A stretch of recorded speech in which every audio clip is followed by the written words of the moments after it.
As mayor of the city of Staunton, I call this meeting on April 15th, 2021 to order.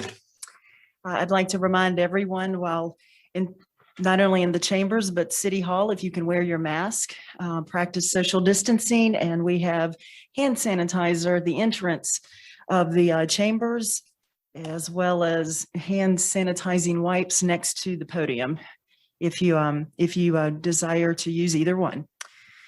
All right. With that, on April 14th, 2021, I received a request from Councilor Dole to participate remotely in the April 15th, 2021 Staunton City Council meeting due to a temporary disability medical condition that prevents her physical attendance at this meeting. I will now entertain a motion to allow Councilor Dole's remote participation in this meeting pursuant to Staunton City Council Procedure Memorandum Number 3. Madam Mayor, Vice Mayor Robertson. pursuant to Staunton City Council Procedural Memorandum Number 3, I move to allow Councilor Dole to remotely participate in the April 15th, 2021 Staunton City Council meeting due to a temporary disability medical condition. All right, there's a motion on the floor. Is there a second? Madam Mayor. Councilmember Holmes. All right, so Councilmember Holmes is second. Any further discussion? Hearing none. Ms. Smith, please call the roll. Mayor Oakes, Aye. Vice Mayor Robertson, Aye. Mr. Claffey, Aye.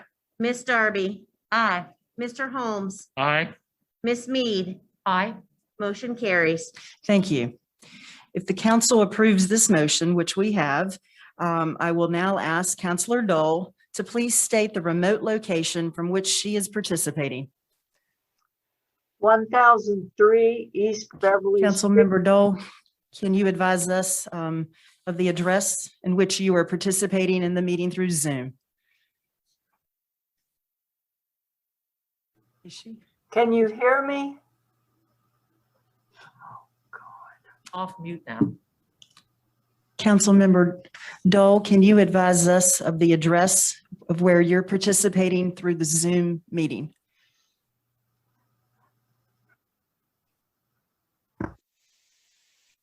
Is she on?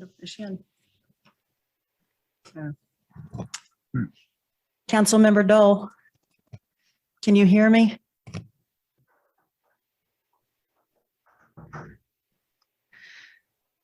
Do we have her properly connected?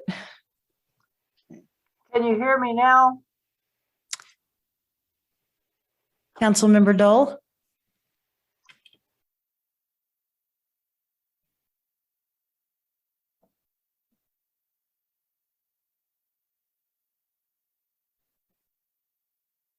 Councilmember Dole? It looks like she's muted.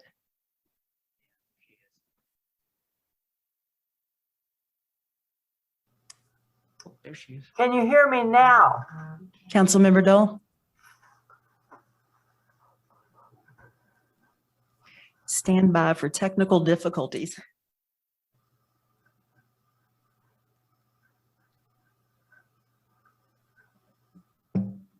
Technical difficulty. Testing, Yeah, we're still working the bugs out of it. testing.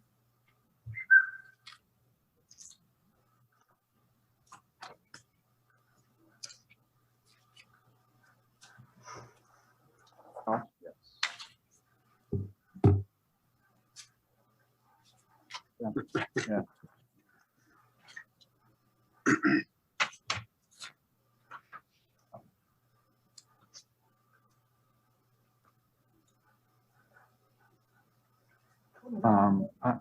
I think maybe she should just disconnect and reconnect. Are you in touch with her, Leslie? Wasn't in touch with All her. right, I'm gonna call her. Why don't you call her?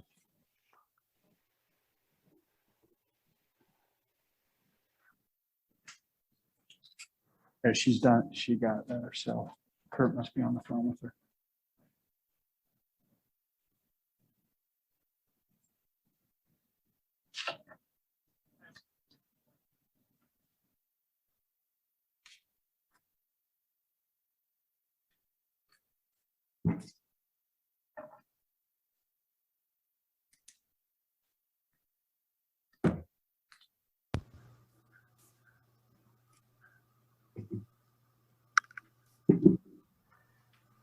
I have reconnected. Can you hear me now? Yes, we can. Thank you. Counselor Dole, can you please state the remote location from which you are participating? 1003 East Beverly Street, Staunton, Virginia. Could everyone hear Counselor Dole? Everyone on city council as well as in the audience? Okay. You are now a part of the meeting. Welcome, Counselor Dole. Thanks. All right, with that, we'll dive right into the budget. Mr. Rosenberg. Thank you, Madam Mayor and members of council.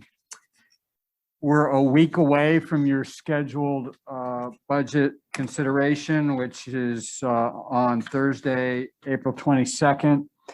We have several discrete issues on which we require your input, and Mr. Traer will cover those as a part of a broader presentation that he will now share with you. Thank you. Welcome.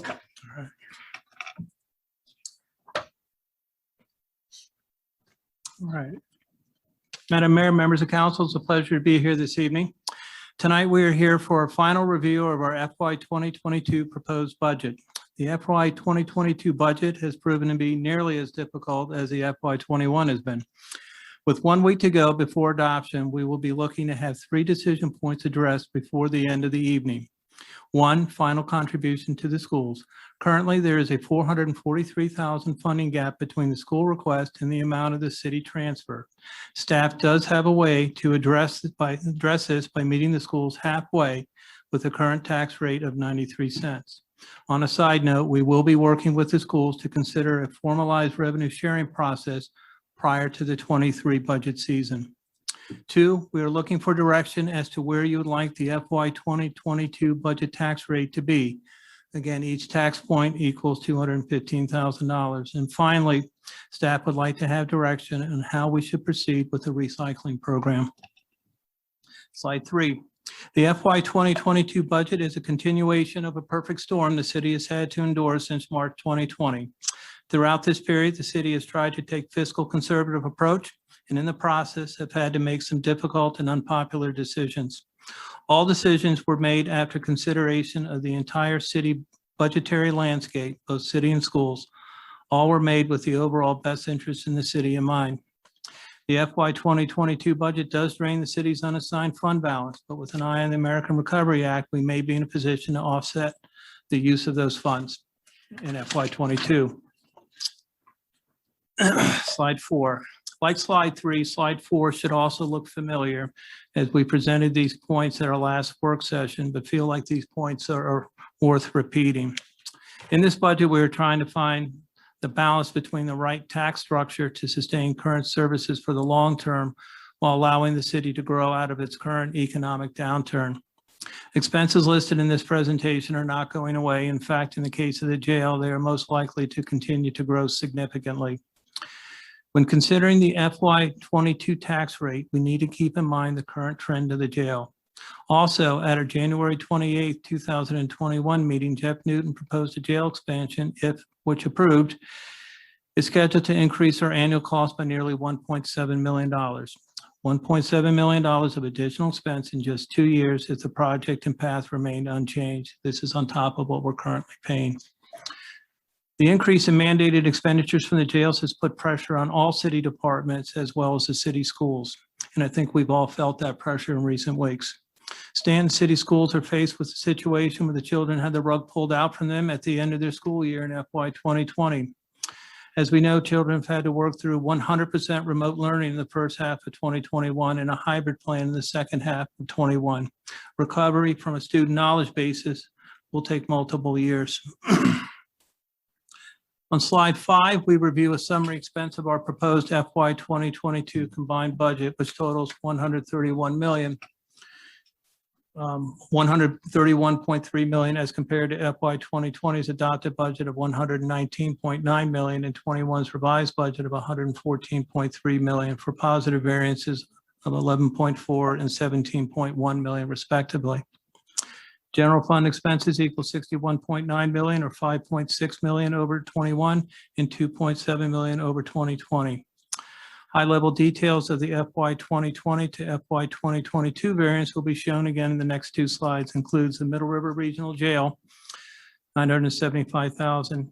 Economic Development Agreements, $381,000. Virginia Retirement System, $185,000. Safer Grants, $178,000. Social Services, CSA, $97,000 net after reimbursement revenue. Commonwealth Attorney Body Cam position, $64,000. Health Insurance, $123,000. Animal Control, $25,000. Juvenile Detention, $232,000. This is an area we will focus on in subsequent slides. And salary increases of $184,000. Mr. Trayer, this is Carolyn Dole. Yes, ma'am. Is it possible to share your presentation on the screen? I can't see what's on those Mr. small. Plowman's working on that right now, Ms. Dole. Okay, thanks. Yes, ma'am.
Thanks, that's much better.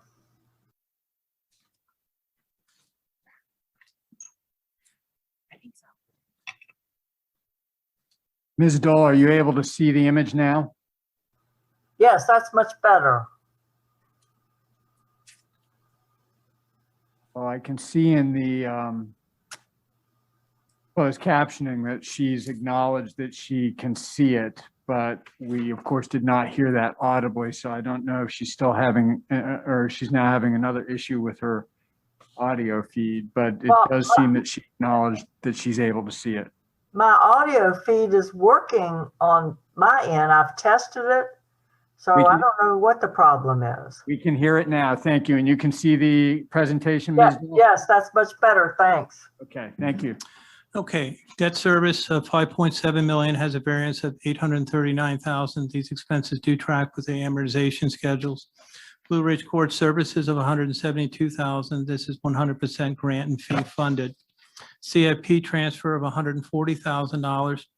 The FY 21 variance is simple. We cut all transfers last year, and 20's variance of $140,000 is $40,000 in additional fire equipment, $200,000 to the Middle River Regional Jail, and a $100,000 reduction to the school CIP transfer.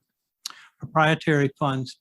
Our FY 2022 proprietary budget as a whole totals 20.9 million versus 2020's adopted budget of 15.6 and 21's adopted budget of 14.8 for variances of 5.4 and 6.2 million respectively. The major cost driver in this area is Gardner Spring Water Project, which is budgeted at $6.9 million. Savings in debt service and water and sewer funds have helped mitigate the overall costs in these areas.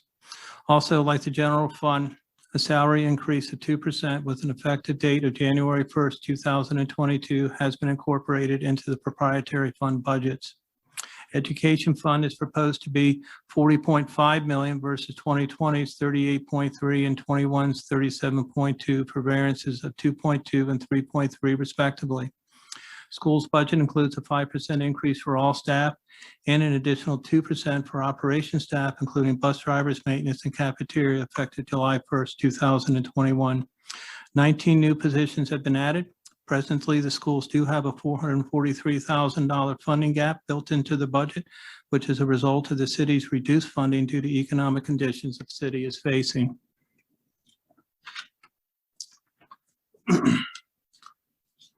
Slide 6 is up on the screen now. We were asked to provide a high-level explanation of what was driving the $11.4 million variance between FY '20 and '22. The details do include $1 million in general fund wages and benefit. This includes the 2% increase effective January 1st, 2022. As mentioned, we have that $181,000. I know that's $181,000. We have the health insurance of $123,000, VRS mandated costs of $185,000, Commonwealth attorney, 3 comp board positions totaling nearly $190,000, clerk of the court position, $50,000 funded through court recording fees, sheriff part-time and overtime via courtroom security fees of $45,000, sheriff adjustment of $28,000, police adjustment of $32,000, primarily funded through a one-time grant. And then many of these areas we have talked about already. As you can see, we had the jail, juvenile detention, economic development, CSA is on the screen at $575,000. These costs actually net down to under $100,000 after reimbursement revenue is factored in. The school reduction of $443,000, the debt service we talked about, water, sewer, parking down due to CIP costs that were factored into the 2020 budget. Education, 1.8 million includes salaries and new positions. Non-comp via contracted subs primarily was reduced by $210,000. The school SOP is $359,000. This is state funded. The school cafeteria of $256,000 from increases in food and salary increases. There is an interesting note here with the schools because they have applied for and qualified for federal reimbursement for both breakfast and lunch. They are able to waive fees and in effect offer $960 worth of free meals to every student on an annual basis in the system during the course of the year. Add to that the T1 hotspots in the internet service the schools have been able to provide their students with up to $2,000 a year in services to help support the students and their families. Textbooks funds are down slightly due to reduction in required matching. Slide 7. We have a copy of a previous slide presented. These points have been discussed already during slide 5's comments. So we can look at that for a moment and move through. On slide 8, and also on page 183 of the budget book, we outlined 3.2 million of reductions in department requests, which were not honored in the FY22 proposed budget. We cut $442,000 in wages and benefits, which include 2 new fire admin positions, 1 building inspection position. We postponed a 2% wage increase for staff back to January 1st with an effective increase of 1% for FY 2022, and we adjusted the OPEB provision by $50,000. On slide 9, we have a continuation of our non-funded requests, which include the following non-comp items, including survey and training expenses in HR, $20,000, city attorney's office, $6,000, communications, $6,000, IT had $93,000 in reductions for service and security systems, circuit court, $8,000 in operating supplies, the sheriff department, $43,000 in vehicle replacement, the police department, $300,000, 3 vehicles, a trailer, overtime, tires, PC replacement and overtime. Fire had $42,000 in gas, oil, medical scans, wearing apparel, and training expenses cut. Inspections, $32,000 from supplies, vehicle replacement, and telephone. Streets, $443,000 for a boom truck, joint sealer, dump truck, utility truck replacement. Traffic engineering, $80,000 for truck replacement. Horticultural department, $27,000 for wharf tree replacement. Slide 10, cuts continue. Park maintenance, $101,000, including bleacher repairs, equipment replacement, and soccer park upgrades. Library had $23,000 for supplies and non-capital equipment. Planning, $25,000 for vehicle replacement. Economic development, $52,000 from economic incentives. School transfer, $226,000 from a modified revenue share calculation, which did incorporate the increase in jail costs. Debt sinking fund was reduced by $400,000. Now we're still on track to cover our current debt. but future obligations, CIP projects that will require debt service will require an increase in general fund support. The jail reduction was reduced $800,000. It was originally proposed at 1.3 million in additional operating costs. I can assure you Staunton led the charge to try to reduce these costs. On slides 11 and 12, many of these items we talked about, so we'll just go over them briefly. In FY 2021, the city did not budget general fund transfer for any of its CIP reserves, and all new major CIP items were cut as well. As can be seen on slides 11 and 12 and on page 181 of the budget book, this year we did not honor 1.1 million in capital expenditures staff had requested. In the near term, we can get through this. In the long term, we cannot sustain deferred maintenance without impacting the services we provide for our city. Slide 13 provides a high-level summary of the school's budget. Proposed transfer from the city totals 13.4 million. School board adoption to budget equals 40.5 million, an increase of 2.2 over 2020, and a 3.3 over 2021's adopted budget.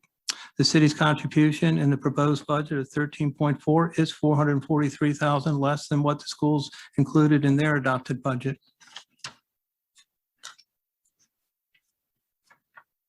Slide 14 has a few points which need to be considered as it pertains to last week's work session discussion concerning a practice of sharing of 50% of certain revenues with city schools to assist in their funding. Expenditures associated with economic development agreements with links to revenue performance have been historically subtracted from this formula so as to not to expend the same revenue twice. Lodging tax has been capped at $125,000 for 2007 for this exact reason. For most of the last 20 years, the city has attempted to transfer 50% of the additional revenue to the schools associated with specific revenue line items. Due to economic reasons, the school and city agreed to suspend the funding formula between FY 2009 and 13 because of the Great Recession and the length of time it took the city to recover. Finally, as we stated above, this is an area that city and staff will revisit and consider formalizing before the FY 2023 budget season starts in the fall.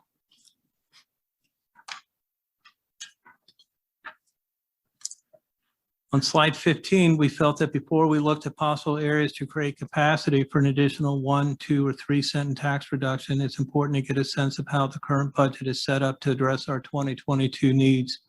The items in this slide are shown as a percentage include the following: 36.6% for wages and benefits, 21.6% for school transfer, 7.8% for debt sinking fund, 6% for social services, 5.1% Child Services Act, 4.7% Middle River Regional Jail, 3.7% Streets and Signals, non-comp, 1.6% for CIP reserves, 1.1% for risk management, 0.9% economic development agreements, 0.8% for electricity and gas, etc. All told, going down after all those items are considered, we have 5.3% remaining for all other costs within our budget. Slide 16. Because of the increased mandated cost referenced above and the reductions referenced on slides 7 through 10, we have very few areas from which to cut without impacting staff and staffing levels. The 5.3% referenced in the slide above doesn't go very far when it's applied throughout the city. Repairs for police, fire, public works equipment is expensive. Many departments have had previous capital requests denied for years, which leads to increased maintenance costs or equipment failure. Of the 5.3%, approximately 25% of this is associated with maintenance and repair of vehicles, equipment, and facilities. This leaves the city with less than 4% of its budgets for all other costs, including uniforms, training, purchase services, printing, telephone, etc. On slide 17, we look at the impact of our proposed tax increase will have on the average homeowner. Per our most recent assessment, the average single-family home in Staunton equals $185,999. When you divide this by $100 of assessed value, you get $1,860. Multiplied by 1, you get $18.60, which is the annual impact of 1 cent of additional real estate tax on the average homeowner. This equates to $1.55 per month. Presently, we have built a budget based on a tax rate of 93 cents per $100 of assessed value. This equates to $93 in additional expense to the average homeowner, or $7.75 a month. Slide 18 addresses how the city might address a reduction of the 93 tax rate as proposed in our FY 2022 budget. But before we begin, we would like to discuss meeting the schools halfway towards closing the $443,000 gap. Recently, we have received indications that the Juvenile Detention Center will most likely not be at risk for losing their federal funds in FY 2022. With this new information, we feel that a reduction of $211,000 can be applied to the juvenile detention line and have the savings transferred to the schools to close the funding gap. It's important to know that the funding may still be lost in 2023, but at least for now, we can budget downwards and transfer the savings to the schools if council wishes.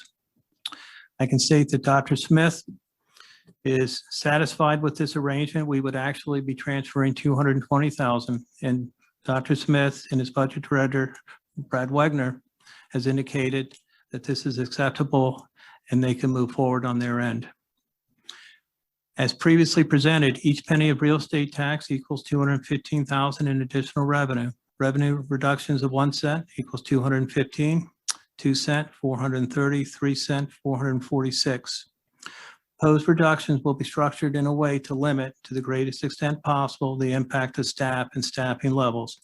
As such, at 93 cents per $100 of assessed value, we are in a position to meet the school halfway and cover their funding gap and fund the proposed budget as presented without further reductions. An additional 1 cent of reduction of our tax rate will be handled by incorporating a negative contingency line of $215,000 within the city budget to be offset by savings to be identified throughout the course of the year. Schools will be able to retain the additional $220,000 transfer at this level. An additional 2 cent reduction of our proposed tax rate for a tax rate of 91 cents will be handled by incorporating a negative contingency line, and schools will not be in a position to retain the additional $220,000 transfer. Additional reductions will be handled by incorporating a negative contingency line, the elimination of the proposed wage increase for city employees. Schools will lose the additional $220,000 transfer, and the city will have potential reductions in services and staff through attrition.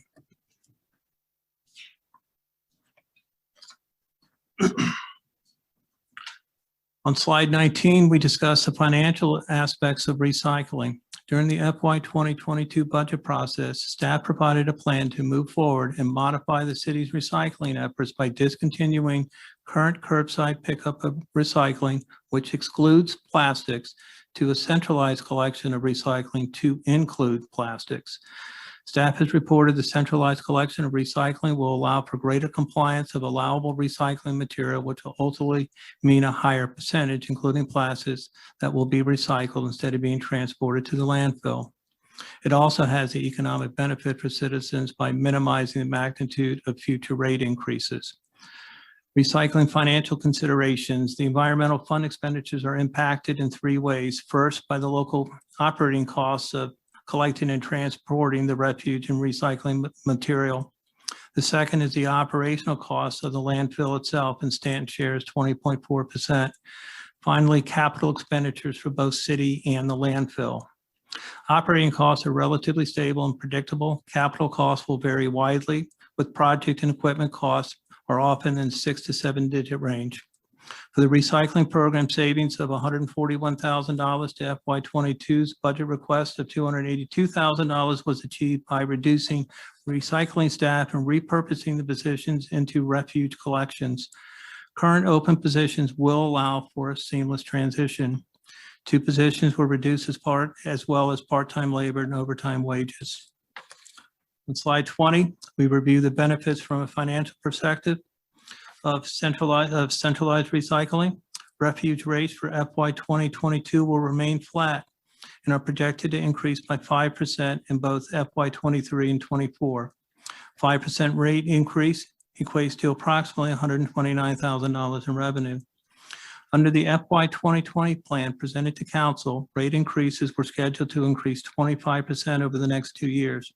Rate increases would rise from the present $20.88 per month to $26.40 per month for an annual impact of $66.24.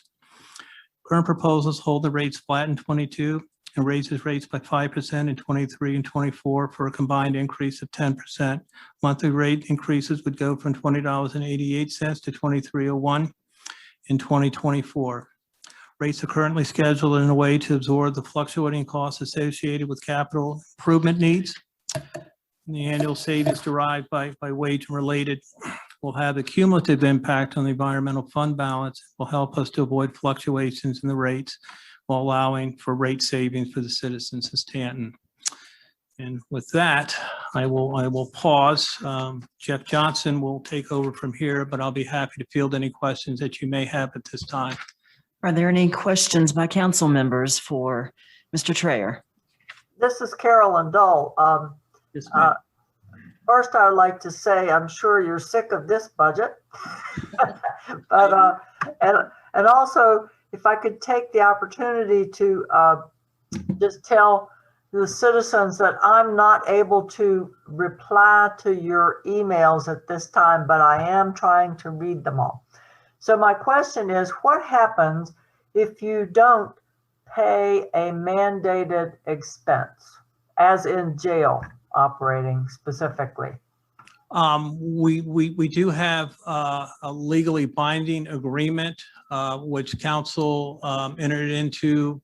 I'm not exactly sure what year, but we are legally bound by this. Once the jail board votes on a budget, we are legally bound by that. Unlike a jail expansion, where once it gets out of the jail board, it comes to the various councils of the 5 participating localities to vote on. With the budget, we are bound by this, and I can let our legal counsel discuss this further if you need any more details.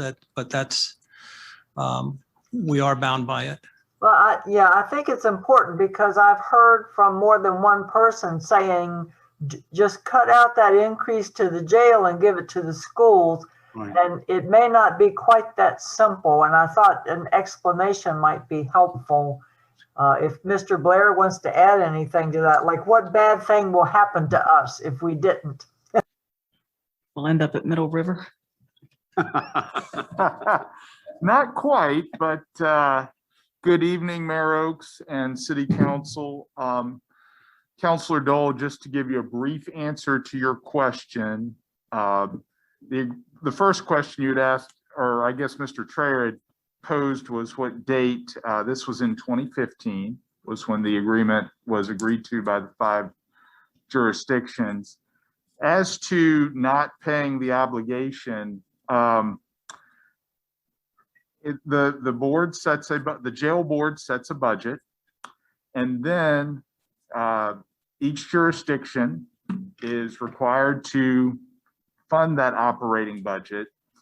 If they do not make a payment, a full payment for that operating budget, the first thing is after 60 days, well, the first thing could be that the jail board could in fact take jurisdiction to court that didn't pay and ask them to pay what they are obligated by the agreement to pay. But second, after a missed payment in the first quarter in which a jurisdiction misses their payment deadline, there becomes a 50% penalty on that payment. The payments are made quarterly.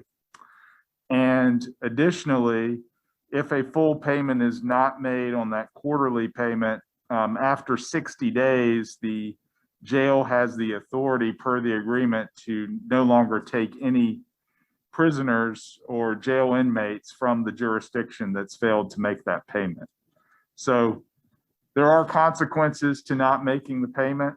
And does that fully answer your question? Yes, I just thought it was important for the citizens to hear what could happen. It's not just as simple as let's not give money to the jail, let's give it to the schools. It's just not that simple. So thanks.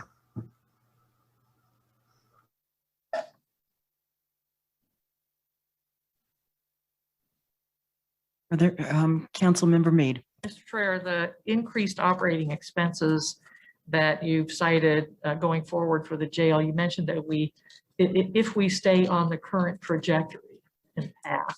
Yeah. Does that current trajectory and path include the major expansion of the jail? Or are those expenses, do you expect, or does the authority expect those expenses to grow regardless of whether the jail is expanded? My understanding is that the expansion jails are separate above and beyond. At some point, I would think that these costs would have to level off. The jails argument is that they've been underfunded for years and they're trying to get back to proper staffing levels. But there is certainly additional costs, operational costs with the expansion as was outlined at our January 28th meeting.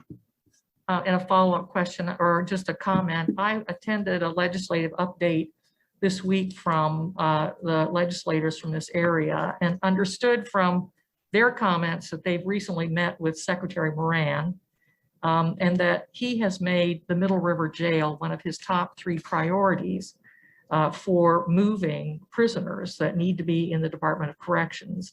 Is that your understanding or is that are those early discussions still that you are not aware of? Yeah, I have not heard that. It's the first that I've heard of this. I know that we continue to have a backlog of state prisoners, which is affecting the crowded conditions there. And would you anticipate those operating expenses to increase if the population of DOC prisoners was reduced as we've been, or at least I understood to say? I think that would help. I think prison reform needs to be given a chance before we expand. I think that there's a lot of reasons why we should hold off for a year or so and see how things shake out before we expand that jail. Yeah, I totally agree with you. I think the jail authority needs to take a huge step backward in this process. And that a great deal more input from the citizens of Staunton, the citizens of other localities, the folks who are experts in the justice-involved community, those conversations must take place. And an allocation of a portion of the budget that we continue to accrue toward expanding the jail could certainly save us money in the long run if we simply use it wisely at this point and really examine the issues behind recidivism, the high rates of incarceration at Middle River Jail. Yes. And so I would hope that the mayors and chairmen will have those conversations. I wish those meetings were going to be public, but I guess legally they don't have to. But I do hope that the jail authority does have serious conversations about taking that major step backward. The mayors and chairs, we have met twice. We're calling it the Mayors and Chairs Committee. And I believe we have to have the meetings open to the public. Mr. Blair, you might be able to answer that question. Is he around? Oh, there. We keep pulling you back. Did you hear the question? Okay. I did, and again, good evening, Mayor Oaks and Council. The mayor and chair meeting does not at this point have to be open to the public pursuant to FOIA. It can be, but, and when I say FOIA, I should explain for the public, the Freedom of Information Act. Nothing prohibits it from being open, but it's not a formal public body that's been established by Correct. the councils and boards of supervisors. It's not officially subject to FOIA right now in terms of open meeting requirements, but that does not prohibit the mayor and chair meeting from being open to the public if the members of that body so choose. I think that's critical. I think that meeting should be open to the public. And I agree. Thank you. The Mayors and Chairs Committee, we have been looking into hiring a lobbyist to lobby the state, the DOC, and we're trying to take a holistic approach concerning this matter. We want to have an effect with the long term with Middle River Regional Jail, but also the immediate needs as well. So those conversations will continue. And Mr. Rosenberg, you were shaking your head at one point. Are you aware of Secretary Moran's position concerning Middle River Regional Jail? Yeah, I believe that earlier this week, I received a communication that there had been discussions between members of the Valley delegation to the General Assembly and the Secretary's office about taking action to move state responsible inmates from regional jails throughout the state into state facilities. We've been hearing that for a while. Hopefully they will hold true to their word and thin the numbers out for us and help alleviate some of the overcrowding. Councilmember Mead. I think that that as our elected representatives, that the pressure should come from us to make those changes and to make that a higher priority. Absolutely. Councilmember Claffey. Madam Mayor, I just wanted to mention that I got numerous emails this week too about stop the jail expansion and fund the schools. And I think they're two entirely different items, because what we're talking about tonight, as far as the Middle River Regional Jail, are operating expenses, which we are mandated to pay, like we were talking about, so we don't have the mayor go to jail. Thank you. But I just want to point out some facts. In 2012, our share of the bill to cover Middle River Regional Jail was $1,300,000. In 2022's budget, it's $2,942,000. So you're seeing an increase of $1.6 million in less than 10 years. And this particular year, between the 2021 budget and the 2022 budget, it jumps up over 500,000. And this is the money that we are worried about and we're concerned about. And I think there's a miscommunication going on here in the city on the basis of all the emails I got today, that we are not trying to fund the Middle River Regional Jail expansion. We are being required to pay our bill, and it's too big without a doubt. And if we are to expand the jail, you're going to have even more expenses that are going to come along with more people. So therefore, please don't misunderstand this issue. It's not like we're paying for the jail and stealing the money from education. That's the farthest thing from what's going on. And Mr. Trayer, you were able to reduce the amount down to 500,000. It was originally proposed at 1.3 million. Yes, 1.3 million. So it has been reduced from their original proposal. Councilmember Mead. I agree with Mr. Claffey that we should not confuse the regular annual operating costs of the jail in its current situation with the potential increases in operating costs in the future if the jail is expanded.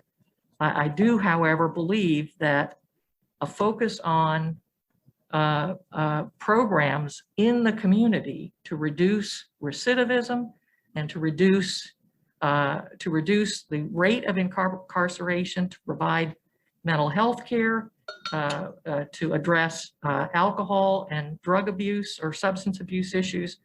Those are the things that we can invest in that will ultimately stop this trajectory of increase in those regular operating expenses of the jail, because there'll be fewer inmates in the jail.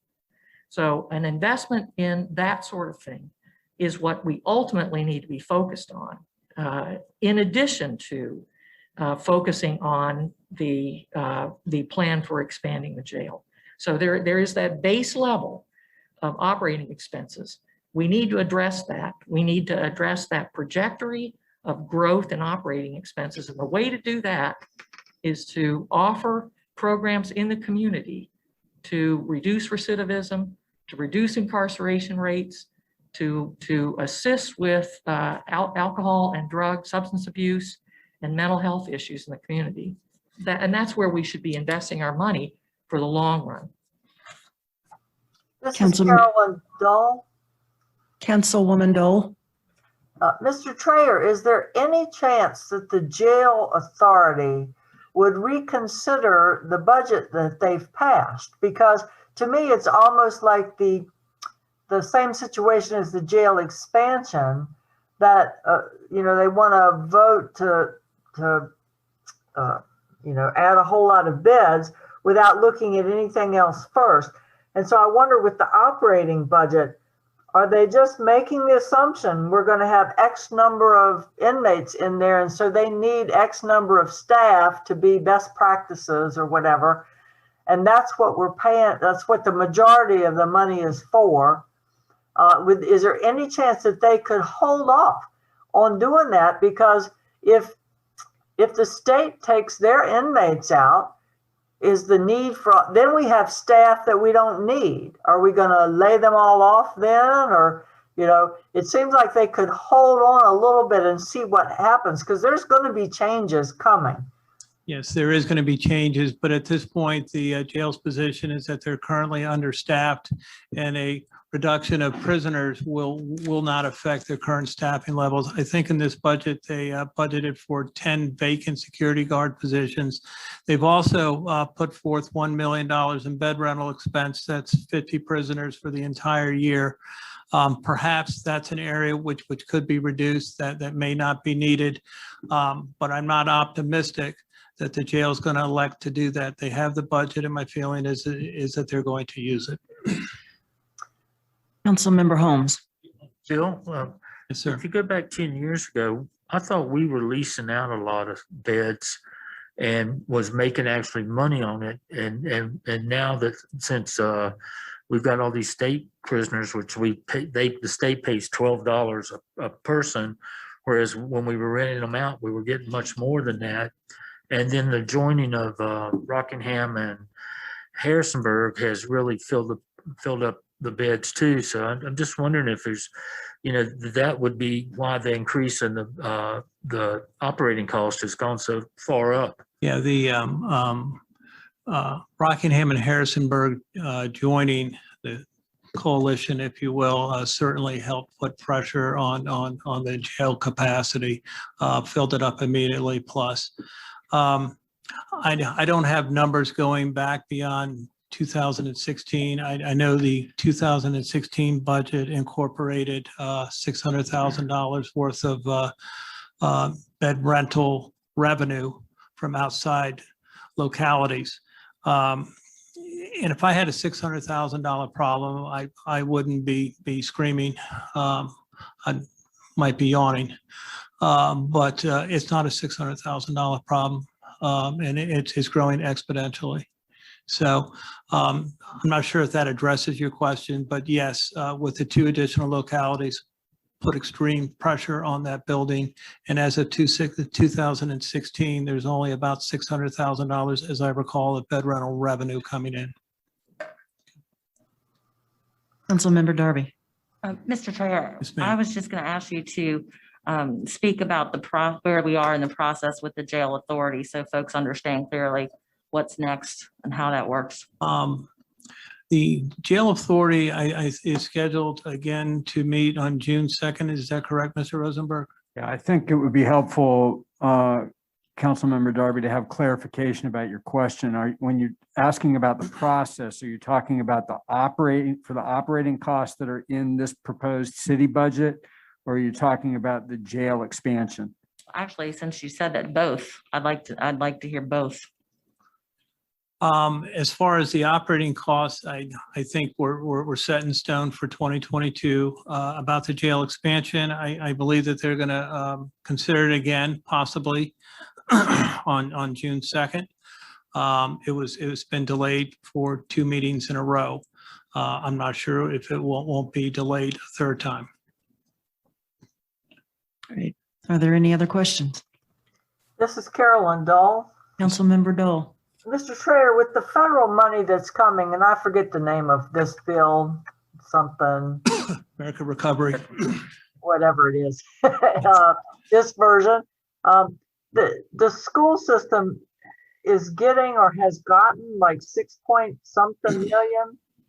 Yeah, the numbers fluctuate. I've seen anywhere from 5.8 to 6.2. We're still waiting for final clarification of the exact amount from the Treasury Department as well as final guidelines.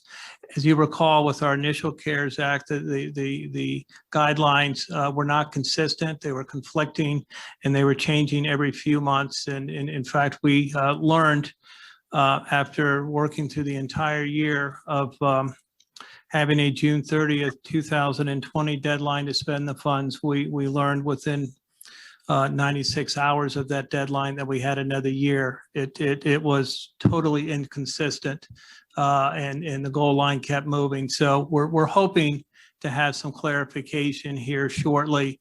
Once we do have clarification and we know how the monies can be spent, then we can propose a plan to move forward, of course, after consulting with our auditors who were side by side with us throughout 2020 and 21 so far. Right. So how much is there speculation to what the city side will get? I know that there's still some talk of it being funded directly to cities and counties versus going through the state. But have you seen any kind of figures for what the city itself would get? I have seen figures anywhere from 8 million to 13 million. And I wonder, is there some way to use that for funding the jail operating expenses? There could be. Again, once we see the final guidelines, have a chance to review them and speak with our auditors, then we'll be able to make a determination. Okay, thanks. Yes, ma'am. Ms. Beauregard, would you have anything to add concerning Councilor Dole's question? Yes, ma'am. It is coming directly. It's not going through the state. Although the CARES money did go through the state, these funds will come directly to the city. And Mr. Trayer is right. We're waiting on final determination on the dollars. And I sent you all a letter today from Senator Warner asking that we be treated as a city and a county. And if you put those two numbers together, it's about $13 million, but there's still a lot of questions out there. And it looks like we won't hear till May in terms of some guidance. I thought we might hear this month, but it looks like it'll be sometime in May. Councilmember Meade. Would you clarify being treated as a city and a county? What does that mean? Because we're an independent city Yeah. and we provide, and so in other states, counties provide a lot of the services that we provide in Virginia because we're an independent city. So they're asking the feds to treat us as if we're full service cities, not to treat us like other states for that Okay. reason. Thanks. So. Mr. Trayer, Yes, ma'am. can you touch on the increase for the starting salaries for the police department? Yeah, we were, or Chief Williams applied for and received some state monies, which will help retain staff within his department. And it covers about 90% of the increase. We were most concerned about turnover rates within his department, as well as starting salaries in the city of Waynesboro being brought up to $40,000 a year. So we made some adjustments to the starting salary. We applied 1% to address compression. And again, about 90% of that was covered by a one-time state grant. Thank you. Yes, ma'am. Are there any additional questions for Mr. Trayer? All right, Mr. Johnston, you're up. Let's talk recycling. Madam Mayor, members of council, it's great to be back. Thanks for the opportunity. Since I was last at this podium talking about recycling, I have had a lot of opportunities to talk about recycling. And I've come back with two big sort of epiphanies. Number one, there's a lot of interest, a lot of questions, a lot of perceptions, and quite frankly, a lot of misperceptions about recycling throughout our community. Number two, my talk 2 weeks ago didn't do a whole lot to change that or make that any better. And I think one of the reasons is folks heard me speaking at a budget working session and very logically assumed that I was presenting a budget proposal, something that was budget driven. And that is not the case. This change to the recycling program is something I've been working on for a long time. It was probably the second thing I was told by folks when I first got here, right after don't screw up snow removal, was when can we start recycling plastics again? And I started to build that road to plastics. So I'm going to try it again tonight, and I'm only going to talk about recycling. I'm not going to talk numbers. I will leave that to young Philip. So I hope he did not go too far. And this is a recycling discussion. And at the end, we can circle back to numbers. So the goal of this pilot program is to reestablish a recycling stream for plastics. And it's part of an overall recycling program goal of having a viable and resilient recycling program. And so these are not the goals of recycling. The goals of recycling are obvious and well-known and oft-touted.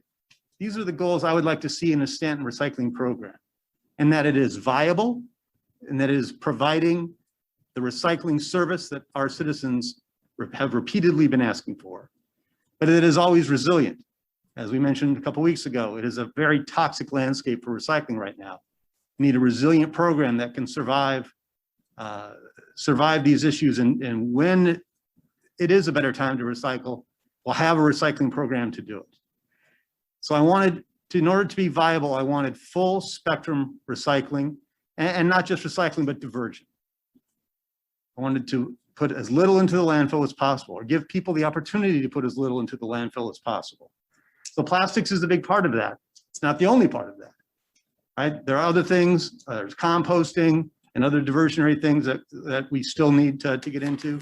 And then as the recycling landscape change, we want to make sure that if there's an opportunity to do it, that we provide folks an opportunity to do it. And you'll have to forgive an old engineer from putting an equation up, but it's a multiplication equation. The structure to recycle times the enthusiasm to recycle gives you recycling. Now, it's not an addition equation, and that if one number gets smaller, you can just pile on the other one and make it all work. It's multiplication. And if that structure isn't there, if that structure is zero, all the enthusiasm in the world isn't going to get you any recycling. So now, there's a lot of folks in the enthusiasm business on recycling. The city has a role in that. A lot of other groups have roles in that. But it's really only the city that can deal with the structure side of that equation. And that's where I'm putting my focus.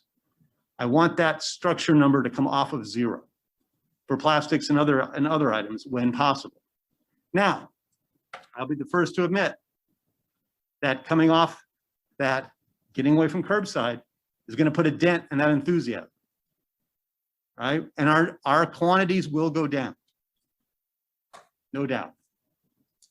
But once that structure number is off zero, now the increases we do in enthusiasm through outreach, through education, through volunteer programs to match up volunteers with folks who need help getting their recycling picked up.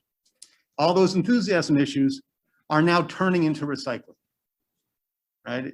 It's not just churn, there's actual progress there. So that's sort of where I'm coming from. The door to plastic recycling is closed. And I would like to open it with the understanding that it's going to be a different route to get there, but folks who want to recycle will be able to recycle. And then the resiliency, again, comes down to being efficient, being agile, and to a great extent, being insulated from equipment and manpower issues. Right? I think a lot of people probably realize we did not pick up recycling this week. It was bulky trash pickup, and we did not have the manpower to do trash, bulky trash, and recycling. So recycling is where we took the hit. Recycling is always where we take the hit. We have to pick up the trash.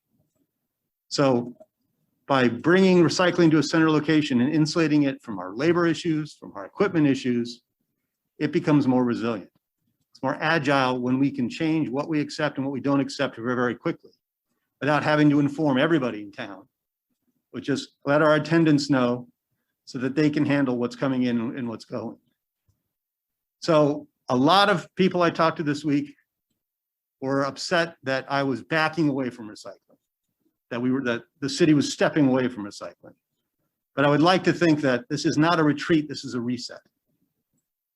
This is a fundamental change in how we recycle. It does not necessarily mean that we are, that, to my mind, I'm opening that door to plastics. We have a better, more viable recycling program than we would have otherwise. Next slide. All right, a quick primer. I probably didn't cover this in enough detail before. Pre-January 2018, there was a very large overseas market for mixed materials. And the market for recyclables was largely driven by that overseas market. And because of that market, the prices were decent enough. It didn't pay for itself. Recycling has really never actually paid for itself. But the revenue's enough that it did put a pretty healthy offset, especially at large city scale, of what was going on. And because this overseas market for unsorted mixed materials was so large, the post-consumer market here in the state of actually making new things out of old things was a very minor part of the market. Well, post-2018, the overseas market drastically reduced. China effectively shut down. Other Vietnam and other countries that were in that business were almost immediately overwhelmed.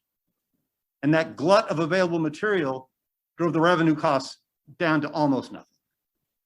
And it became just about how much does it cost to recycle? How much are you paying not to put it in the landfill?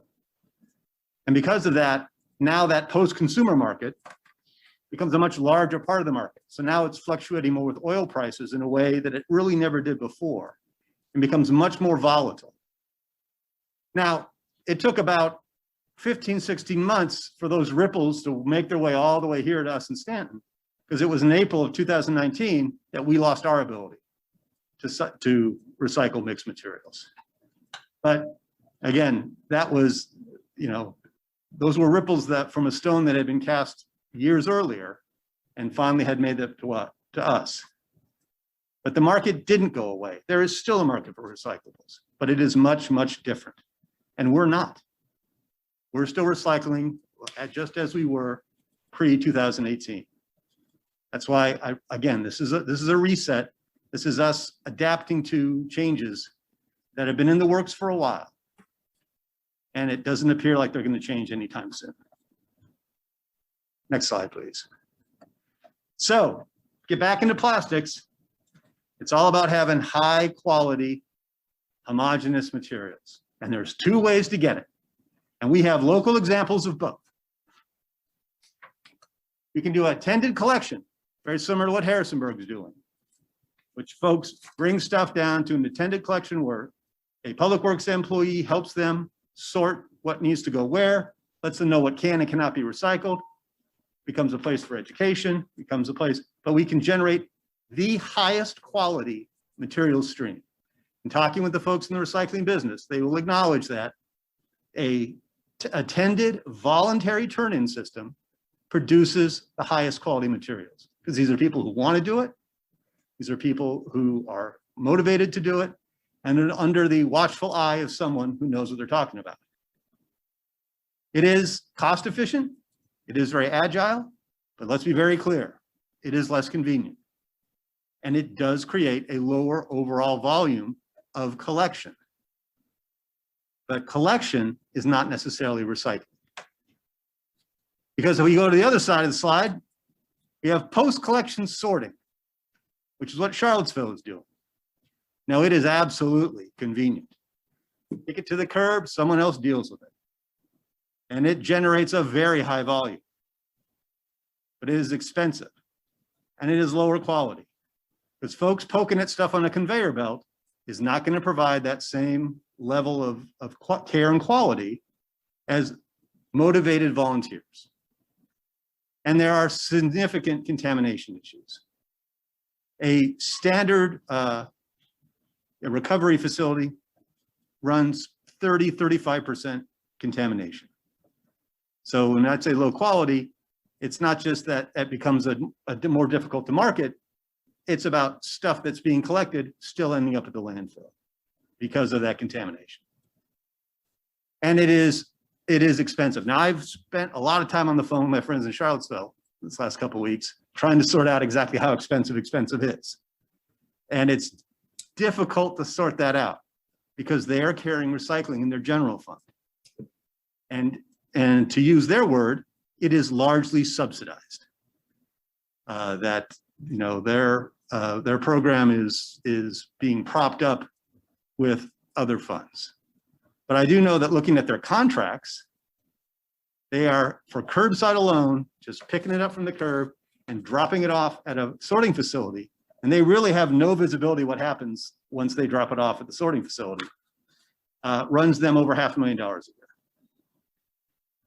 And that's, again, they've certainly got economies of scale that we don't have, access to sorting facilities that we don't have, a couple of advantages that we don't have.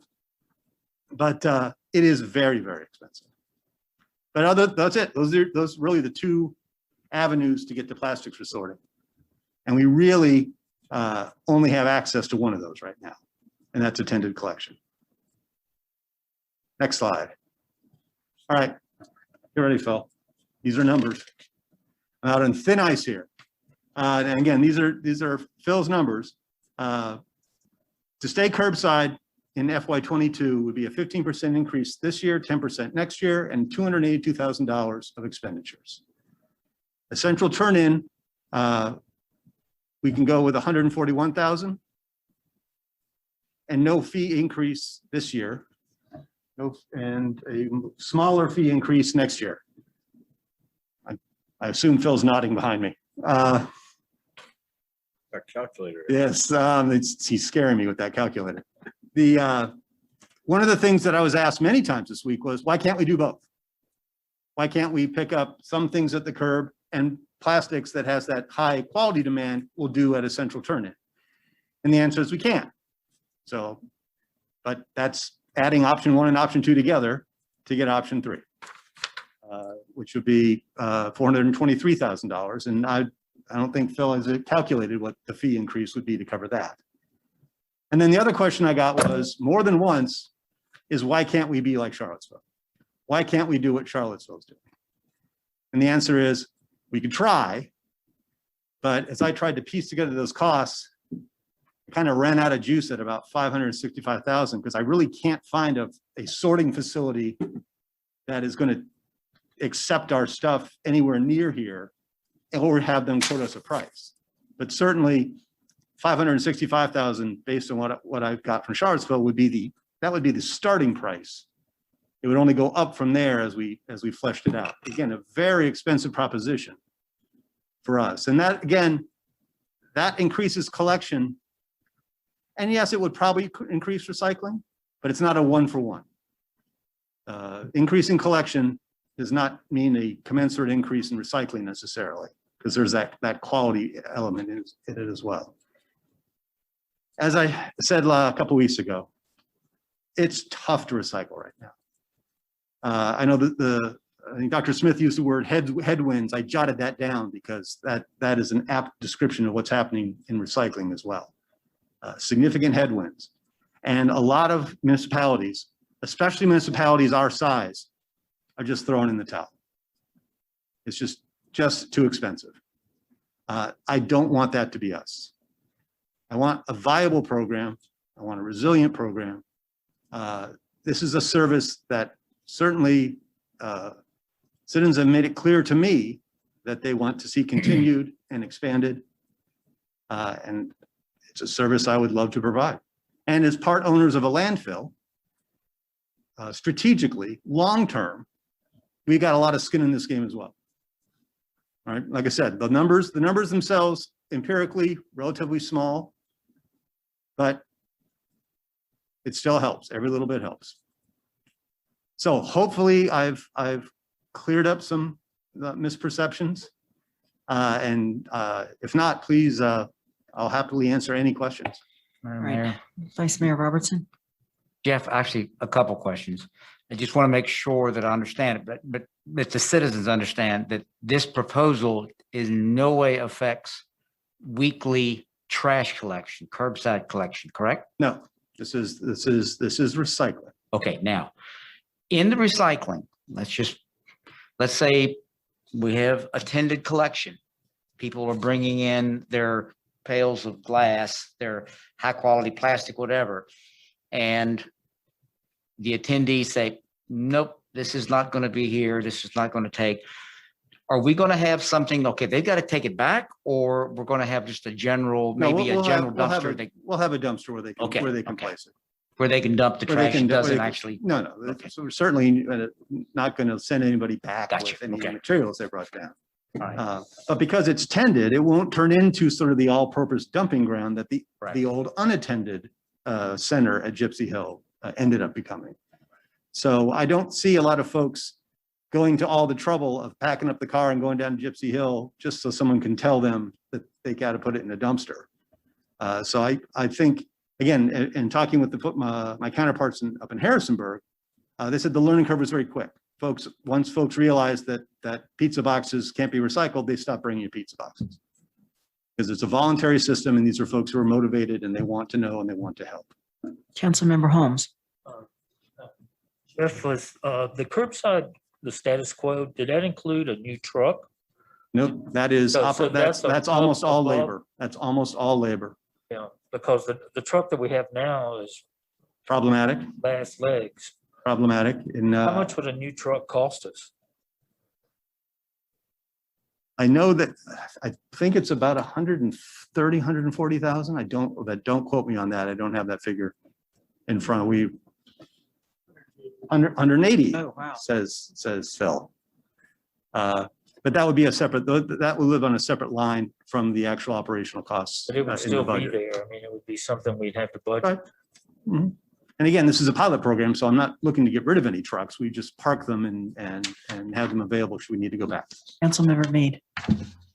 Once again, in the regional legislators update, Emmett Hanger mentioned to the members of the Augusta County Chamber of Commerce or Greater Augusta Chamber that the new legislation for increasing plastics recycling, including that has been passed, that would include plastic pellets in asphalt.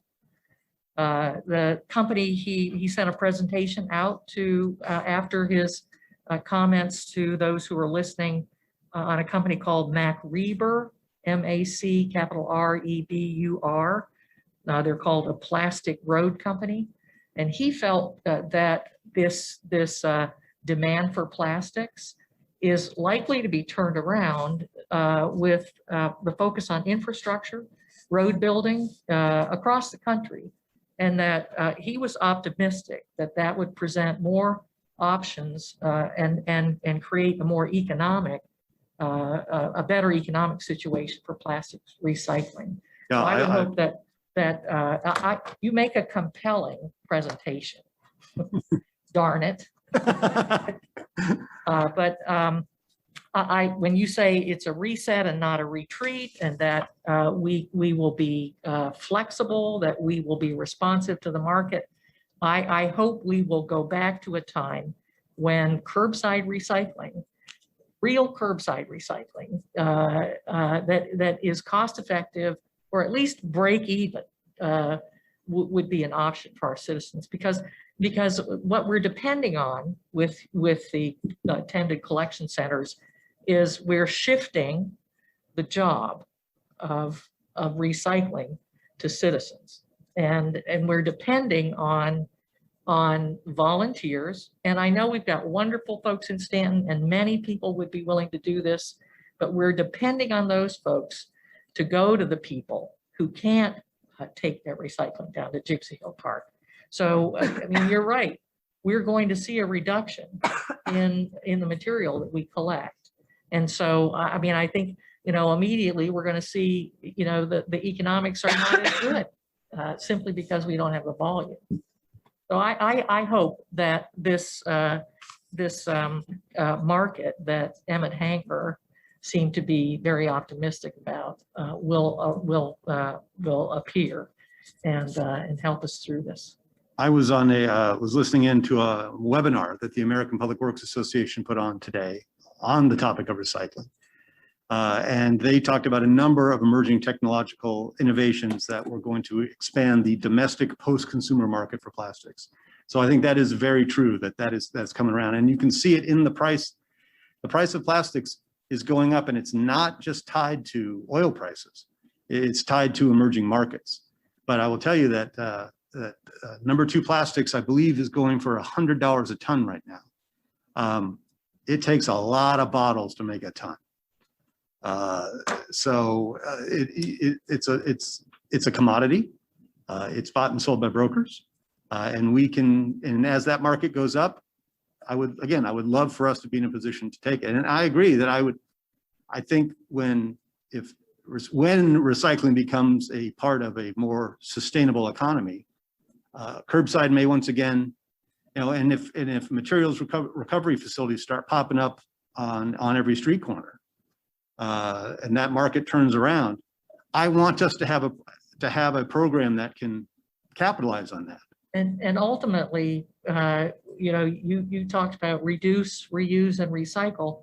Ultimately, it's reduction that we need to be focused on. Yes. As we educate people on the issues around recycling, we need to also be educating people on reduction. And so that's why I have asked for the Commissioner of Revenue and Mr. Rosenberg to put on City Council's agenda at some point in the near future, option of taxing single-use plastic.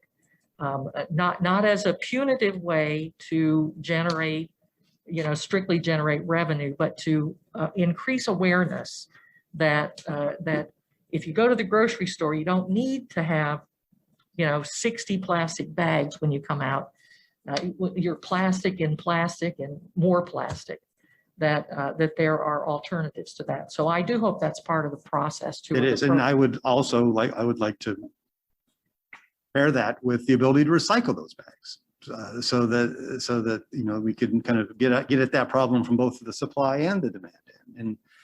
And that's the kind of sort of market exploration that's much easier to do when you are producing a very marketable, high quality material stream. This is Carolyn Dole. Councilmember Dole. First, you made some comments about the heavy trash pickup, and since you're kind of new here, I just thought that's commonly known, that week is commonly known as Scavenger Week. It's not heavy trash pickup, just FYI. I know. I actually, some of my guys actually had to break up some fights at the end of driveways between competing scavengers. No, I appreciate that now. It's a hot week for some folks, and I just wanted to say that of the people that I've heard from, 0% like the new plan, and 100% don't want to quit curbside pickup. And so I'll just pass that along to you. They all seem to agree that we could benefit from more education, but we could do that no matter what method or combination of methods we use. And I know myself that our instructions through the years have sometimes seemed a little muddy in their presentation, instead of just very clearly, like no pizza boxes, that kind of thing. So I think we can, no matter what we end up doing, I think the education piece, if it's done to be very clear for folks to understand what can be recycled, I think that'll help a lot. I appreciate that comment. I got a lot of that same comment. Going back in the files, it would appear that we sort of went radio silent a couple of years ago after we stopped taking plastics. And so it's long overdue to open that up. And again, it's very dynamic, and there's a lot of stories to tell. Councilmember Mead. Thank you. While you're up there, if I could just get to shift a bit to the items that were not funded.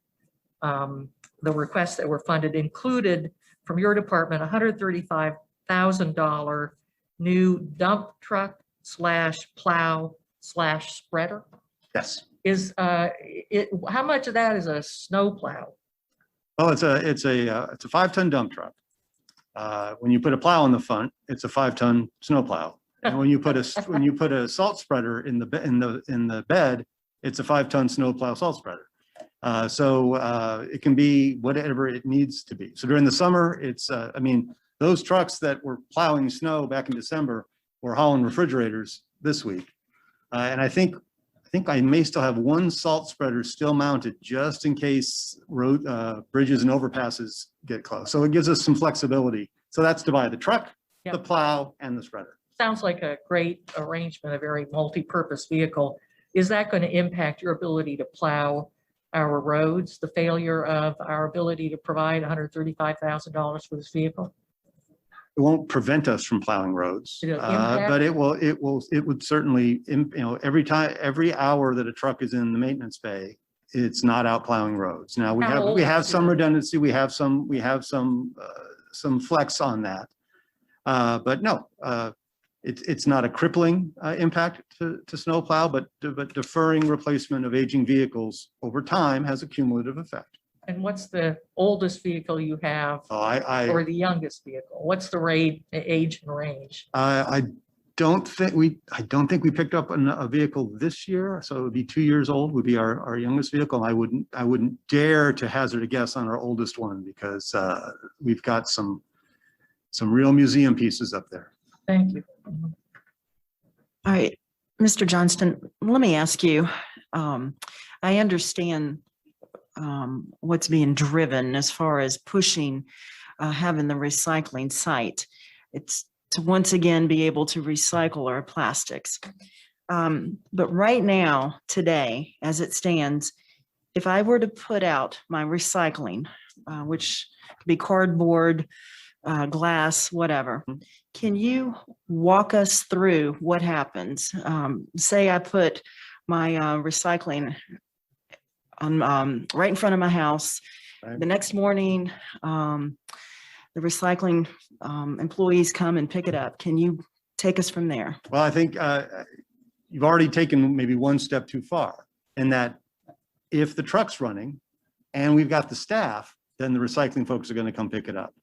But if folks have called in sick or if the truck won't start or something goes on, that's going to get picked up by the garbage trucks. It's going to get picked up and put out with the refuse. Or at the end of the day, if the recycling truck is full and there's no more room stuff. So we're very dependent on labor, but if the labor's available and the equipment's available, then yes, we will pick that up and we will put what you put in your cardboard tub in the cardboard section, and we'll put the glass in the glass section. Again, we're not scouring it. We're not going through it. We're just assuming that everyone's done what they needed to do. That all goes back to Public Works. The glass is held at Public Works because that's going to go to the landfill separately. It gets the deluxe ride to the landfill, separate from everything else. Everything else is taken to Sonico, Southern Novelty Company in Fishersville, where we pay to get rid of the mixed paper. We get a little bit of money for cardboard. We get a decent amount of money for aluminum. Aluminum and copper have been and always will be the primary salvage markets. And we get a little bit for steel cans, tin cans as well. But the loss on paper, it's pretty much a wash. And then the glass, once our glass dumpster is full, is hauled out to the landfill. Now we don't, it doesn't go in the landfill, it goes on the landfill, but we still have to pay to get it out there, separate from the refuse that we take out there every day. So everything you put out on the curb, if we can get it picked up, will be diverted from the landfill, but it won't necessarily be recycled. And then I'm not sure what's happening with the mixed paper. That's early. We don't know what happens to our materials once we turn them over to Sonico. But they are at least staying out of the landfill. The contamination, when you were showing Harrisonburg versus Charlottesville, and you said that many times, the recycling material will end up contaminated. Can you talk about the cost as far as contamination? I know this is what I can tell you is that Charlottesville pays $40 a ton to drop their stuff off at the sorting facility. So now how much contamination affects what the sorting facility can get for those materials, I don't know. And Charlottesville didn't have any visibility of that, so I didn't have any visibility of that. But they are essentially, and I believe their landfill tipping fees are $49 a ton. So they're paying slightly less, but not significantly less, to dump it at the recycling facility than it would be to dump it at the landfill. And they have no real visibility what happens after that. But again, industry standard would say that contamination is about 30%. That 30% of what gets there goes straight to the landfill because it is not usable. It's not available into any recycling market. Plus or minus a little bit, but that's probably about right. And it doesn't take much to contaminate. It's my understanding, when we had the recycling bins down in Gypsy Hill Park before, there would be a bin filled with cardboard and then someone would throw a dirty diaper in there and then the whole thing's contaminated. So, The quality requirements are vary by commodity. okay, For plastics, it's eye-wateringly high, Okay. 99.995% type. For mixed paper, it's much less. For cardboard, it's a little bit in between. But no, yes, this is a case where one bad apple can in fact spoil the whole bunch. okay, all right. Are there any other questions? Councilmember Holmes? I have a couple of questions. One, when you, would it be possible, is there any possibility of using ground glass as the way that they're talking about using the plastic pellets in road building? Would that be any possibility as a filler or? I think it could be. I mean, glass is just melted sand, and sand is a component of any sort of asphalt, but that's certainly it's not exactly something I can drive from where I'm at. I mean, one of the things I talked about in the webinar was that because the overseas market has gone away, that now that there's increased incentives to be innovative with domestic post-consumer use. So if that possibility is out there, I hope someone, again, at this point, the more markets, the better, especially for folks who have bad economies of scale like we do, who aren't necessarily near large industrial complexes like we are. We need innovation to drive that out to us. Much like the ripples of the, China's decision to stop taking it took a few years to get to us.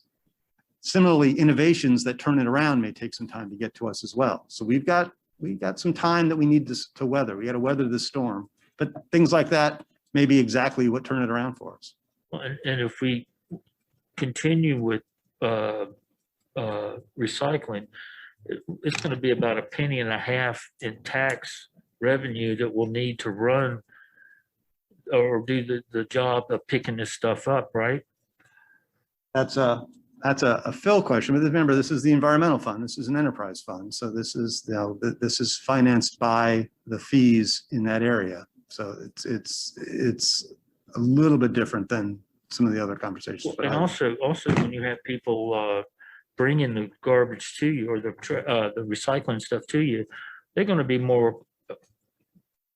be taking better care of making sure they're bringing you the right stuff for the right dumpster, and as opposed no, to. it absolutely, you get it, you get that drop off in quantity and you get that increase in quality. But none of that changes the fact that it's less convenient. It just is. Great. Well, thank you for the recycling 101 lesson. So were there any questions for Mr. Trayer in relation to recycling? I think we've discussed this issue quite a bit, but it was well worth it. All right. Are there any other questions concerning the budget? Any questions for Mr. Rosenberg? Mr. Rosenberg. So what we'd like to do is refocus your attention on what we consider to be the 3 decision points in order to move forward to finalize the budget for your consideration next week. The first concerns the issue of funding to the schools, and as Mr. Chair related to you, we believe we have a path forward to provide an additional $220,000 in funding to the schools to essentially split the difference with the schools. And I have discussed that with Dr. Smith, and he has indicated that he's agreeable to that solution. And the schools will find savings. You may remember in his presentation, he had a slide that showed multiple options that were available to the schools in order to find additional savings if necessary. And what he related to me is that he would explore a combination of those various options in order to close the remaining approximately $220,000 gap. So the first decision point is whether council would like to provide that. And I'm just going to run through these briefly and then we can come back through them. But the first decision point is whether council would like to provide additional funding to the schools. And if so, is the $220,000 amount acceptable? The second decision point is to determine the real estate tax rate, and slide 18 has various options and the consequences of proceeding with any one of those options.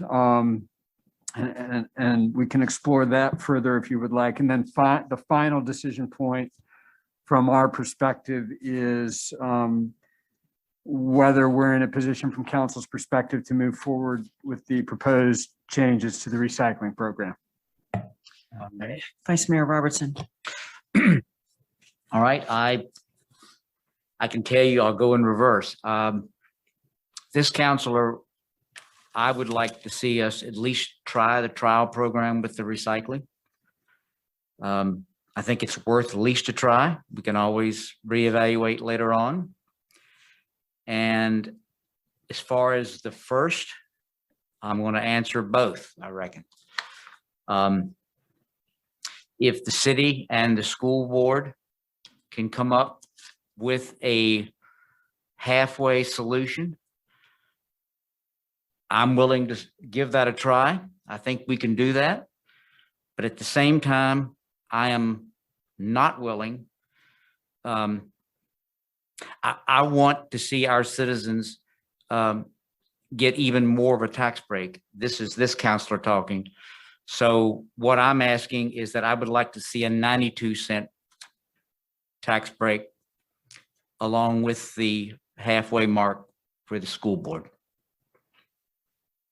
All right. Anyone else? Councilmember Holmes. I'm gonna start it with the tax, and I think for now we should leave it at the 95 cent. It is, because once we get all these care fund money and stuff, then we could realize how much money we could actually cut from this tax. But the amount of increase is not that much per household per month, and it just seems like right now we have a lot of things that could go wrong in our budget now. And I just think that we would be crazy to cut out any revenue at this moment until we find out how things are going to stabilize, how things are going to take off this summer. Are we going to get back to normal, or are we still going to be in a shutdown or half shutdown mode?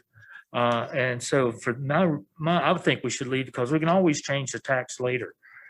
As far as the recycling, I agree with Mark on this. I think we should give the Gypsy Hill Park thing a shot, and if things improve or we are able to reinstate recycling at the home, we could do it. But right now, I don't think with the economic situation that we're in that we can do that.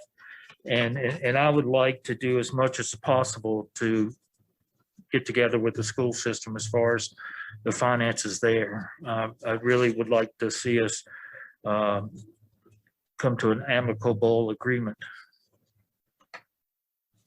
Anyone else? Madam Mayor, Councilmember Clappy. just, Phil, could you give me a brief explanation of the incorporation of a negative contingency line within the budget to be offset by savings to be identified throughout the year? Just give me some examples of what we're talking about there in layman's terms. Okay. Normally, when you have a contingency line in a budget, there's a positive appropriation. In this case, we would have a negative appropriation to be a negative amount within the appropriation line.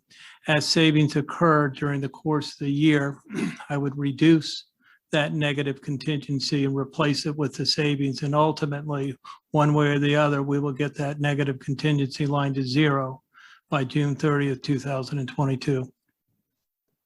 Is this reasonable? I think that it's reasonable in that um,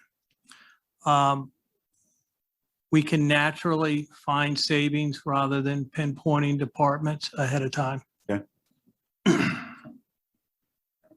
Thank you. Yes, sir. All right. That's my question. Okay.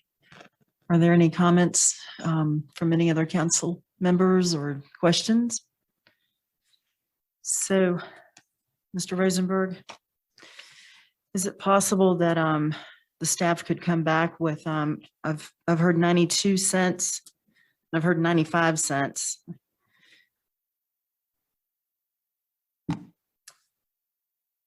As well as the recycling program to be piloted, excuse me, down in Gypsy Hill Park. Can we do that? Can we do the recycling thing first? Well, I'm just giving him guidance on what to Yeah, bring right, back as yeah. far as, I mean, he's asking for an answer tonight. I so think we you need- want to, okay. Yeah, well, I think informally, we need to get a sense from you all Formalize, on yeah. these three issues. I thought that's what I was doing. I Yes, was yeah. asking you to bring it back because all I've heard is everybody saying, yes, let's move forward with the potential of continuing curbside. Now, Councilor Dole did mention that everyone she's heard from is they do not like it. Councilmember Mead. Yes, I'm, as I said, Mr. Johnston's presentation was compelling. It makes way too much sense, so I'm gonna have to go with it. As an interim and very, tentative sort of, let's put our toe in the water there and see what happens. I cannot feel comfortable with going below 93 cents for the real estate tax rate. And I have to say that one of the things we have not responded to in this budget is the very high number of requests we've gotten consistently from citizens that we put on city staff an equity officer to address issues of diversity and issues of fairness and equity for minority members of our community. This, we have not a word of response to those citizens. And so I think that's important. I think it's been asked for consistently for months. We see, and there's, whether or not you think that there is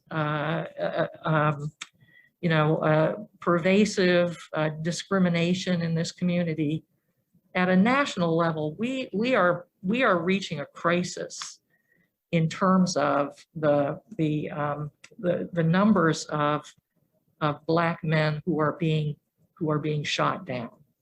And yes, more white men are killed, but proportionately to our population of folks who are involved with gun deaths, Black people, Black men are taking the brunt of that.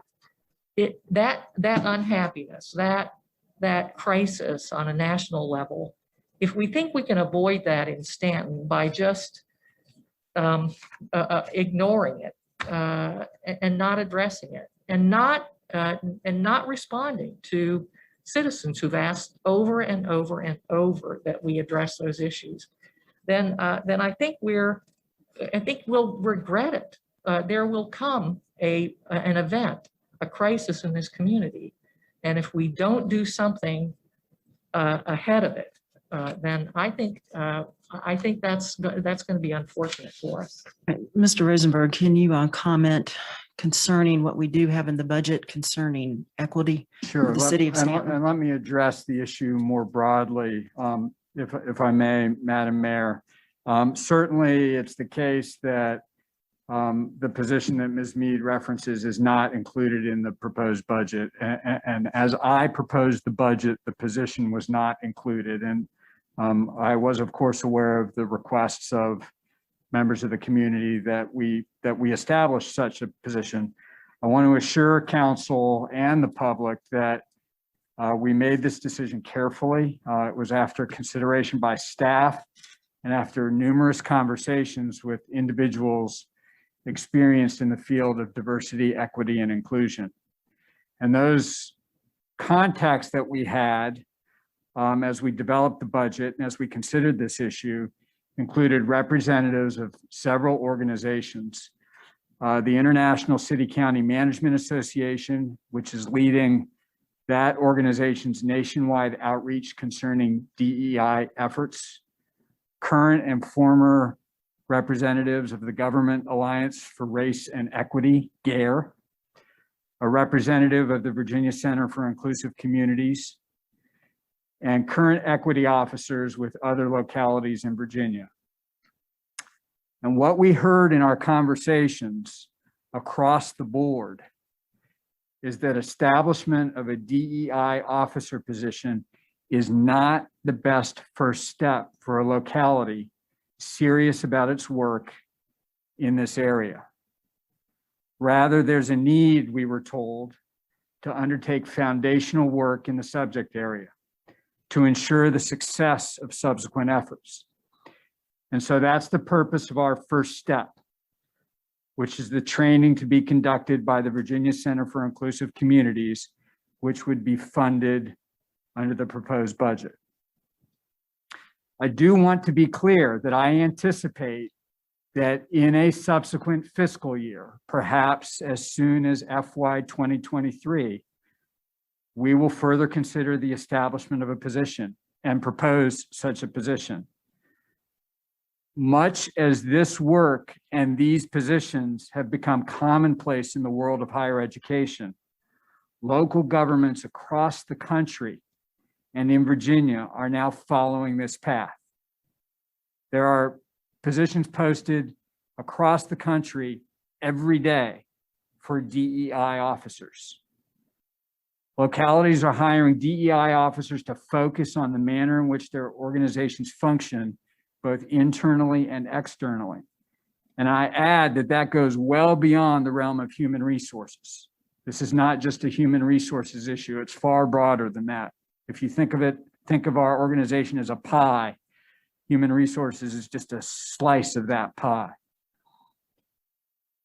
So they're hiring these officers to ensure equity in their operations, policies, and practices, both externally and internally. And I do see that that is the path that, I certainly at some point, not this fiscal year, not for FY 22, but after we've progressed in our foundational work, starting with the work with VCIC, I envision in a subsequent fiscal year proposing such a position. Thank you. Thank you. I appreciate your having clearly prepared to address the subject. And I do hope, I know we have $5,000 in the budget. I think that was the number for this training for the senior leadership team. I do hope that it goes beyond a sort of check off the box approach to this and toward real progress in ensuring that we have a diverse leadership team in the city, that we have diversity amongst the folks who our children face in schools, that we have diversity in a broad way, equity for compensation amongst for women and minorities versus the senior leadership team and the highest paid folks in our city. So but thanks again for addressing that. You're welcome. Okay, I was trying to very carefully go through the direction that I believe I'm hearing from the council. So can you bring back a motion for 93 cents, 92 cents, as well as 95 cents for consideration at the next meeting? And May I yes. ask, I'm sorry, go ahead. The recycling program sounds like it's a go, that everyone supports it. And it is a pilot program. And that it also sounds like we are willing to pursue the 220K for the schools. That should also be considered. Now, Council Member Holmes, when you mentioned the 95 cents, were you thinking of the 433K? Well, I was just thinking that right now, we don't really know what's gonna happen with the prison, I mean, the jail, and that thing's, if they vote to do the expansion and everything, we're gonna have to be able to pay that. And it, you know, right now, I don't see why we can't leave it at 95 until we see what's gonna be the outcome of some of these other things that we've got in the fire. And I just, you know, it's not that Seeing much that, but we money just bring back- per home and stuff that we increasing it for roughly about $10 a month or something. So but you definitely want a consideration for 95, and we have a consideration for 93 and a consideration for 92. Again, the recycling program's a go. And Madam Mayor. a consideration for the 220K split with the school. You may want, I don't know, did you want to say something? Yeah, Madam Mayor, do we want to go for this, figure out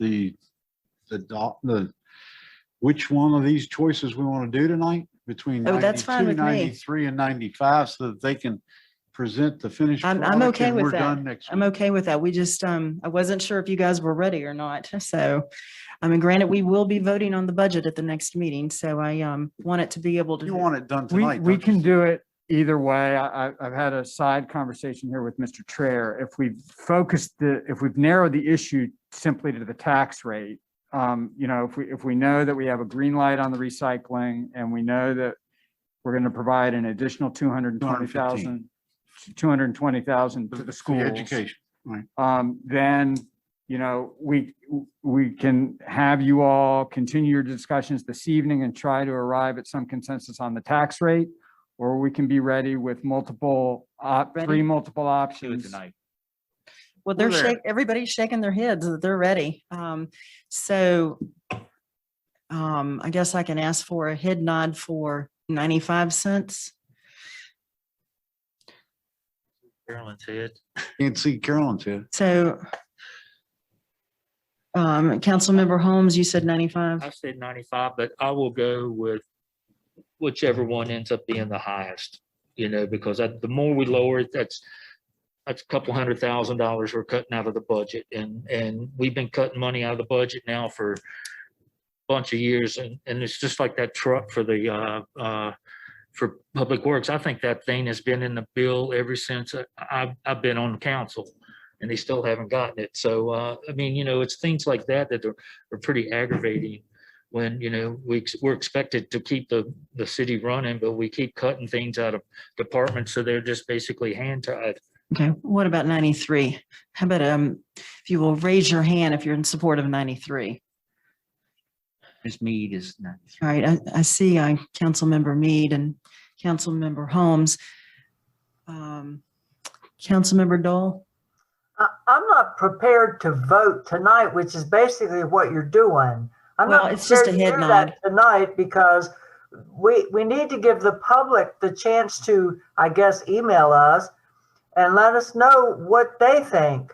I don't want to make that decision tonight. You know, there's been times in the past, but I can't ever remember us voting ahead of time, and that's what this is. I want to hear from, give the people a chance to say, you know, because I know 100% of the people that contacted me about recycling don't want to lose curbside recycling.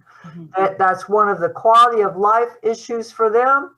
They believe in it, but they like the convenience as well. And they are busy. They have young children. They don't know when they'll be able to, you know, get to deliver it. And it's upsetting. And So we're talking about increasing their taxes. Any one of these three rates is an increase in what they're paying. And yet we're taking away one of the things they really like. So, I'm not prepared to vote tonight. Well, technically, we're not voting. It's just a head nod as far as giving direction to Along the same- city staff. Along the same lines, I'd like to add that I must have had 20, 30 emails today from people who said, do not cut the school. Right, I mean, I had a ton of those. I mean, it was just, I couldn't hardly answer them all. right. A lot of them, I believe, did not understand the makeup of the operation part of Middle River Regional Jail. Well, with- a lot of them didn't have Not all anything of to- them, but some of A them. lot of them didn't even have anything about the jail in them. So it's just that maybe we should give it a week and see what kind of response we get. We can't, I'm along with Carolyn. I think that we should at least give this another week and they can have the things prepared for whatever percentage we decide to do. This Okay, is well- Carolyn Dole again. I agree with Mr. Holmes on the fact that I didn't have anyone contact me saying, don't give any more money to the schools. Everybody's in favor of supporting education, and I am too. But I would like to hear from the people. I think they got to hear tonight about some good information, I think, about that we can't just arbitrarily not pay the jail expense and give it to the schools. And also the information on the equity officer and what steps are being taken, because no one had given them that information before. And so I think it would be best to let the people contact us in the interim and provide their input. Okay, if Mr. Rosenberg were to bring back a plan that had a particular tax rate, it does not mean that necessarily has to pass. However, I understand, Councilor Dole, what you're saying. We want to hear from the people. So let's go back to the original request. Can you bring forth a motion for 95 cents, for 93 cents, and 92 cents? Yes. Okay. Now, Vice Mayor Robertson and Council Member Claffey, your thoughts? That's fine. That's fine. If that's what they want. That's great. Council Member Darby? Yes, that's All fine. right. All right. Council Member Mead? Okay. All right. So So just, we'll be prepared with that, and that there's an item on your work session agenda, and so there will be an opportunity to discuss it during the work session ahead of the regular meeting. okay, and we can discuss the recycling some more if we so choose. Right now, it appears the council is supporting the pilot program. However, that could change. So if you could be prepared for either avenue that we could take, Yes, ma'am. along with the 220K for the schools and the 3 choices on the tax rate. Yes, All right. understood. Any other questions, comments? All right. As Mayor, Council Member Darby, did you have a statement? I just want